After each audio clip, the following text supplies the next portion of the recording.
Good morning students. आपकी पिछली video में हमने प्रश्नावली 1.2 के 5 सवाल बता दिए थे और ये क्वेश्चन नंबर आपका 6 है। नीचे दिए हुए समुच्चयों में से समान समुच्चयों का चयन कीजिए। आपको जो समुच्चय इनमें समान है ना उनको मिलाना है भाई, ये समान समुच्चय है, उनका चयन करना है। ये समुच्चय ये दे रखा है 2, 4, 2,4, 8,12, तो इसके समान समुच्चय छांटो भाई कौन सा है। तो समान समुच्चय क्या होता है आपको मालूम है ही, ऐसे समुच्चय जिसमें अवयवों की संख्या और अवयव समान हो। अवयव भी समान होने चाहिए, अवयवों की संख्या भी समान होनी चाहिए, समान समुच्चय।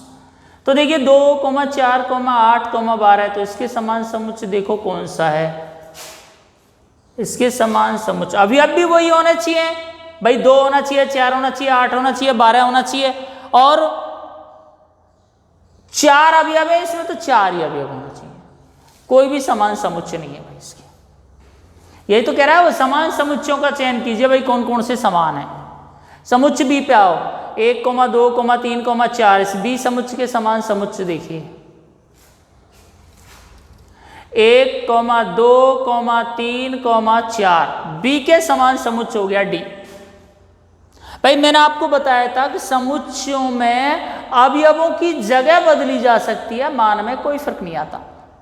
आप 1, 2, 3, 4 को लिख सकते हैं 3, 1, 4, 2 एक ही बात, लेकिन अवयव वही होने चाहिए। इसमें अवयव है 1 इसमें, 1 इसमें, 2 इसमें, 2 इसमें, 3 इसमें, 3 इसमें, 4 इसमें, 4 इसमें, वही अवयव इसमें, वही अवयव इसमें, केवल जगह बदली हुई है तो उससे कोई फर्क नहीं पड़ता, सेम समुच्चय होते हैं। इसका मतलब समुच्चय बी बराबर समुच्चय डी, ये दोनों समान समुच्चय। समुच्चय सी पे आओ, 4, 8, 12, 14, इसके समान समुच्चय कोई है क्या? 4, 8, 12 नहीं है भाई, कोई समान समुच्चय नहीं है। डी के समान समुच्चय हो गया बी। ई के समान समुच्चय देखो -1, -1, -1, इसका मतलब समुच्चय ई के समान समुच्चय हो गया जी, केवल जगह बदली हुई है, अवयव वही है। समुच्चय ई बराबर समुच्चय जी। और देखिए और कोई समान समुच्चय नहीं है, तो वो यही कह रहा है कि समान समुच्चय है। लो बराबर लिख दिया, एक ही बात है भाई। आपको ये बताना चाहता है भाई समान समुच्चय में कौन कौन से नहीं है, समान समुच्चय की जानकारी दे रहा है। इस तरह से ये आपका सवाल नंबर हो गया 6। आप प्रश्नावली चलेगी 1.3, और 1.3 को समझाने से पहले मैं कुछ चीज़ें आपको बता दूं, वो आप ध्यान से समझना।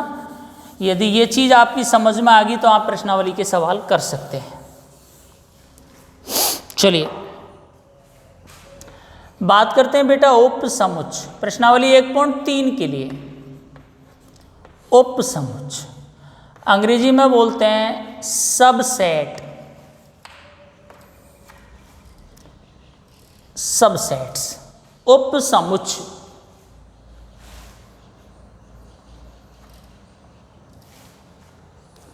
भाई उपसमुच्चय क्या होता है?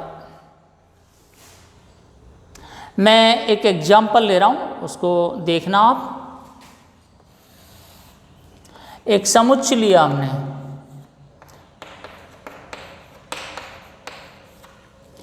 एक दूसरा समुच्चय लिया,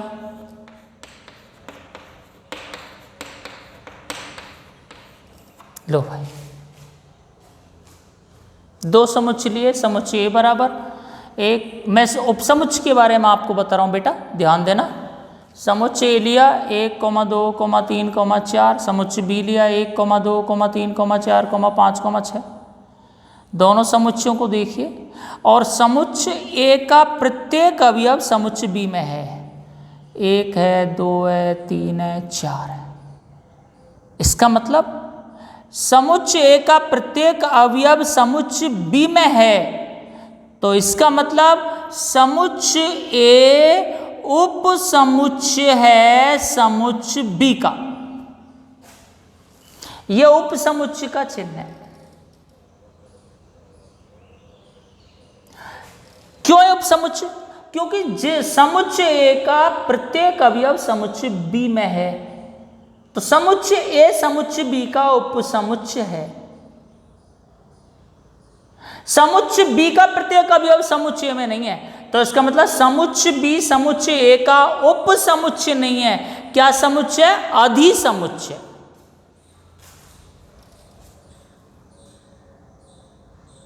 वापस, समुच्चय ए का प्रत्येक अवयव समुच्चय बी में है, तो समुच्चय ए समुच्चय बी का उप समुच्चय है।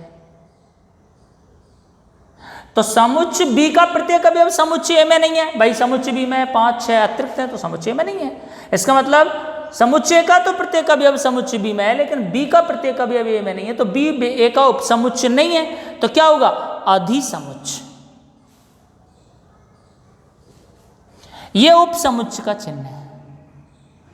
मान के चलो एक उदाहरण और भी लेते हैं। मैं एक समुच्चय लिख रहा हूं ए बराबर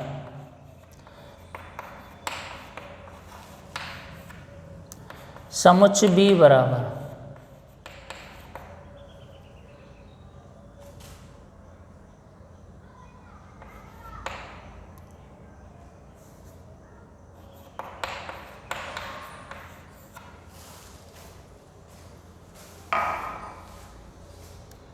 समुच्चय ए का प्रत्येक अवयव समुच्चय बी में नहीं है। इसका मतलब समुच्चय ए उप समुच्चय नहीं है समुच्चय बी का,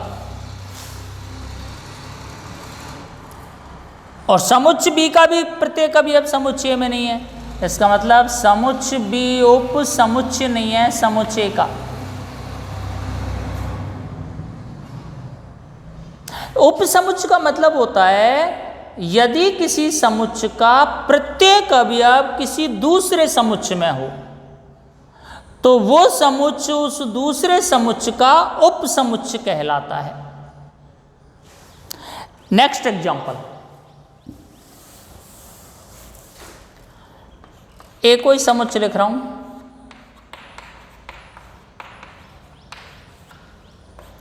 बी कोई समुच्चय लिख रहा हूं,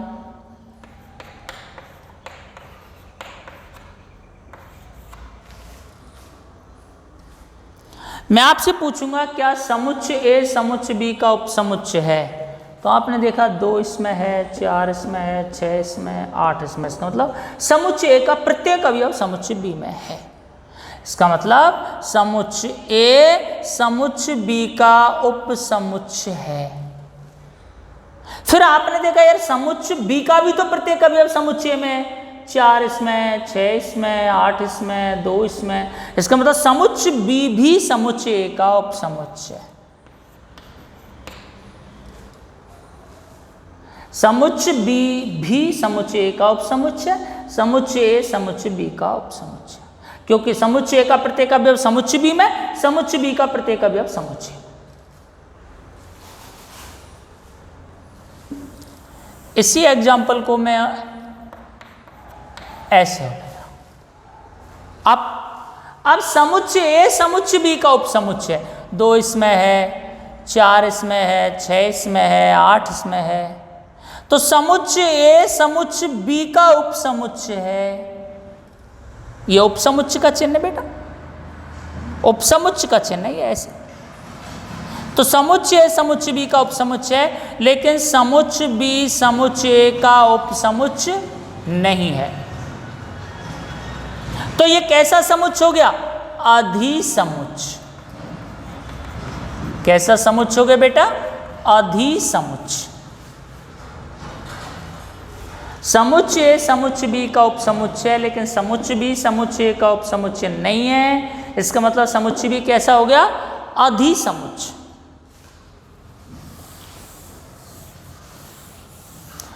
मैं एक समुच्चय लिख रहा हूं,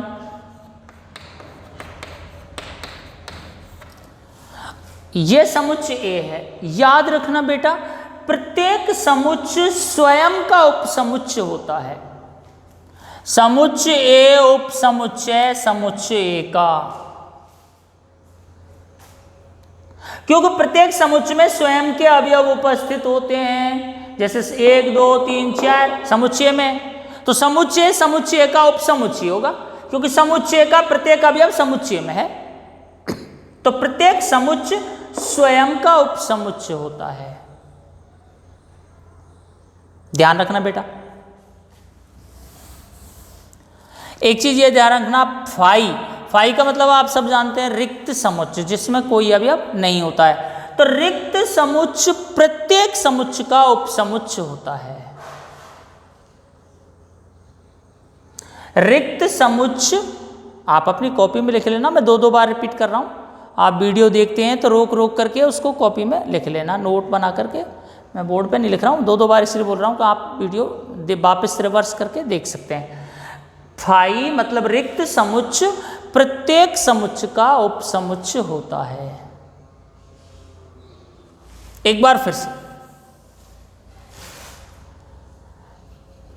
एक समुच्चय ले रहा हूं,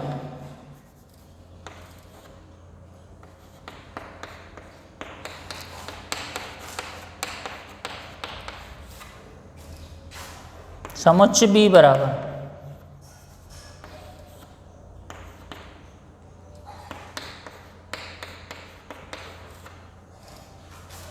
समुच्चय बी उपसमुच्चय समुच्चय का, क्योंकि देखा आपने समुच्चय बी का प्रत्येक अवयव समुच्चय ए में है, तो समुच्चय बी उपसमुच्चय हो गया समुच्चय ए का। लेकिन समुच्चय ए उपसमुच्चय नहीं है समुच्चय बी का। क्यों नहीं है बेटा? क्योंकि समुच्चय ए का प्रत्येक अवयव समुच्चय बी में नहीं है। उपसमुच्चय कौन बन गया? बी। काय का? समुच्चय का। लेकिन समुच्चय ए समुच्चय बी का उपसमुच्चय नहीं है, क्योंकि समुच्चय का प्रत्येक अवयव इसमें नहीं है, इसका प्रत्येक अवयव इसमें है, इसलिए यह उपसमुच्चय हो गया इसका। और यह कौन सा समुच्चय हो गया? अधिसमुच्चय। कौन सा समुच्चय हो गया बेटा? अधिसमुच्चय। एक चीज तो यह ध्यान होनी चाहिए आपको, उपसमुच्चय कब होता है? जब उसका प्रत्येक अवयव किसी दूसरे समुच्चय में हो। तो ये तो हो गया उपसमुच्चय और ये हो गया अधिसमुच्चय। काय का उपसमुच्चय? समुच्चय बी। समुच्चय का समुच्चय समुच्चय बी का उपसमुच्चय नहीं है, क्योंकि इसमें और भी अवयव है, 20 है 25 है, वो इसमें नहीं है, तो ये कैसा समुच्चय हो गया? अधिसमुच्चय। पहली बात। दूसरी बात, एक कोई समुच्चय लिख रहा हूं,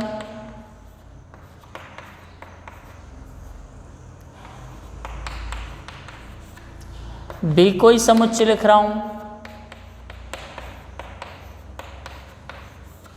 और आपसे पूछा जाए भाई ये दोनों उपसमुच्चय कौन से का कौन सा है, तो आपने देखा 2 इसमें है, 6 इसमें, 8 इसमें, 15 इसमें। इसका मतलब समुच्चय समुच्चय बी का उपसमुच्चय, समुच्चय उपसमुच्चय समुच्चय बी का। तो समुच्चय बी का भी प्रत्येक अवयव समुच्चय में, तो समुच्चय बी उपसमुच्चय समुच्चय का। इसका प्रत्येक अवयव इसमें, इसका प्रत्येक अवयव इसमें, इसलिए उपसमुच्चय हो गया। चलिए, तीसरी बात मैंने बताई थी, प्रत्येक समुच्चय स्वयं का उपसमुच्चय होता है। जैसे ये कोई समुच्चय और इसकी मैंने लिख दिया अवयव ए बी सी डी, तो ए स्वयं का उपसमुच्चय। और चौथी बात बताई थी बेटा मैंने आपको, फाई जिसको रिक्त समुच्चय बोलते हैं, प्रत्येक समुच्चय का उपसमुच्चय होता है। उपसमुच्चय के अंदर 4 बातें बताई हैं, ध्यान में रखना। उपसमुच्चय कौन कौन सी कंडीशन में होता है। यस, मैं एक समुच्चय लिख रहा हूं, समुच्चय ए बराबर, इसके अंदर एक ही अवयव है, और यदि किसी समुच्चय के अंदर जब केवल एक ही अवयव हो, अवयव चाहे कुछ भी हो, एक ही अवयव हो, तो वो एकल समुच्चय कहलाता है।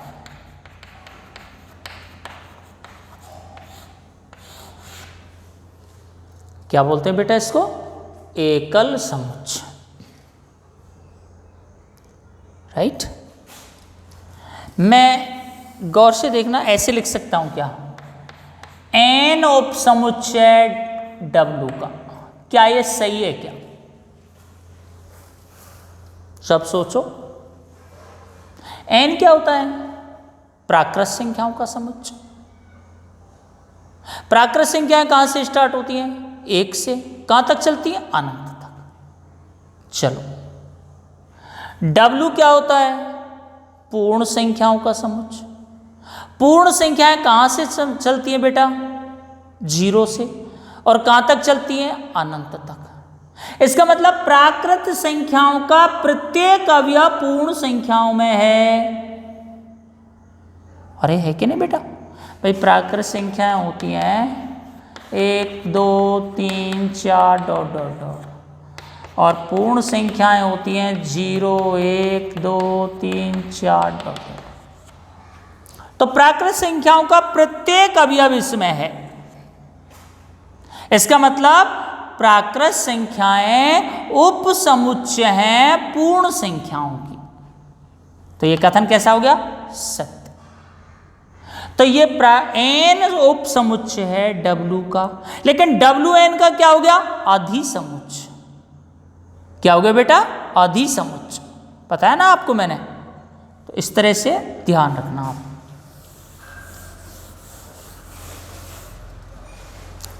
चलो, एकल समुच्चय के बारे में बताया था मैंने अभी आपको। ऐसा समुच्चय जिसमें केवल एक ही अवयव हो एकल समुच्चय कहलाता है। अंतराल के बारे में देखेंगे आप।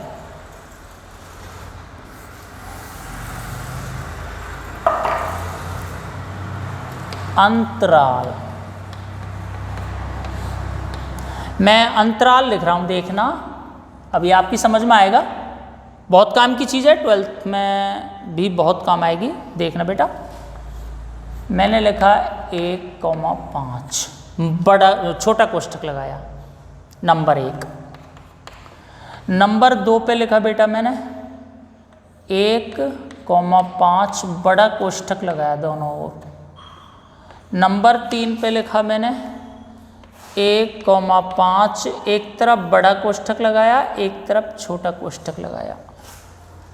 और नंबर 4 पे लिखा मैंने 1,5, इधर छोटा कोष्ठक लगाया, इधर बड़ा कोष्ठक लगाया। ये 4 अंतराल लिखे मैंने। चारों का बहुत अलग अलग मान होता है, अलग अलग मतलब होता है, समझना।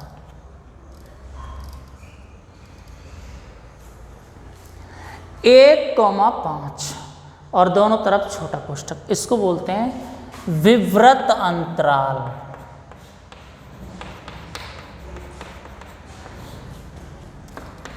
खुला अंतराल,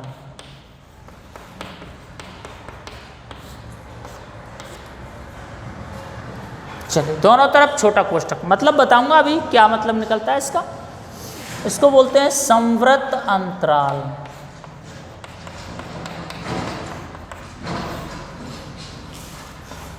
बंद अंतराल,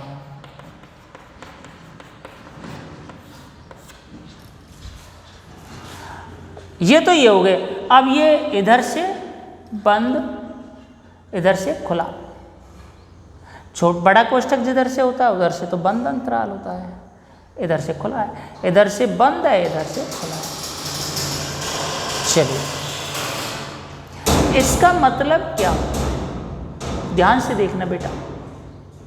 भाई इसको बोलते हैं विवृत अंतराल, मतलब दोनों ओर छोटा कोष्ठक हो, बातें विवृत अंतराल कहते हैं। ये खुला रहता है दोनों तरफ से, खुला अंतराल। ये संवृत अंतराल है, दोनों ओर से बंद रहता है, बंद अंतराल। ये एक तरफ से बंद, एक तरफ से खुला। ये इधर से खुला, इधर से बंद। इसकी बात करेंगे हम 1,5। मिटा रहा हूं बेटा, यहां से ये मिटा रहा हूं। देखो, इसका मतलब होता है यदि दोनों तरफ छोटा कोष्ठक है तो इसका मतलब है 1 के और 5 के बीच जितनी भी संख्याएं हैं वो सब इस कोष्ठक में शामिल हैं। वो सब संख्याएं शामिल हैं जो 1 के और 5 के बीच की हैं।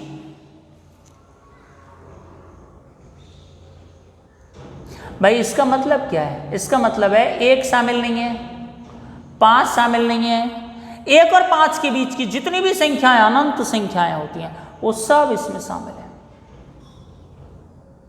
वो सब इसमें शामिल है 1 और 5 के बीच में। ऐसे नहीं सोचना 1 और 5 के बीच में 2, 3, 4 और भी बहुत संख्याएं होती हैं, अनंत संख्याएं होती हैं, वो सब इसके अंदर शामिल है। समझ गया ना? 1 शामिल नहीं है, 5 शामिल नहीं है। इसमें आ जाओ। दोनों तरफ से बड़ा कोष्ठक है, समवृत अंतराल हो गया, बंद अंतराल हो गया। 1 और 5 के बीच की संख्याएं भी शामिल हैं, 1 भी शामिल है, 5 भी शामिल है। 1 और 5 भी उन संख्याओं में शामिल हैं जो 1 और 5 के बीच की संख्याएं हैं, उनमें ये 1 भी शामिल है, 5 भी शामिल है। इनमें 1 शामिल नहीं है, 5 शामिल नहीं है। इसमें आओ बेटा, इधर की तरफ बड़ा कोष्ठक है, तो 1 और 5 के बीच की संख्याओं में 1 शामिल है, 5 शामिल नहीं है, क्योंकि इधर छोटा कोष्ठक लग रहा है। बिल्कुल स्पष्ट बात है, देसी भाषा में देखिए, जिधर छोटा कोष्ठक लगता है उधर की संख्या शामिल नहीं होती। इधर आओ, 1 और 5 के बीच की संख्याओं में 1 शामिल नहीं है, 5 शामिल है। इसको कैसे लिखेंगे? समुच्चय के रूप में कैसे लिखेंगे? x such that x,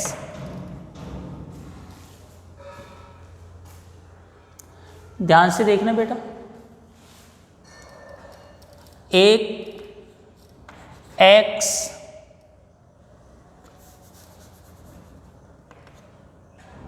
x belongs to R,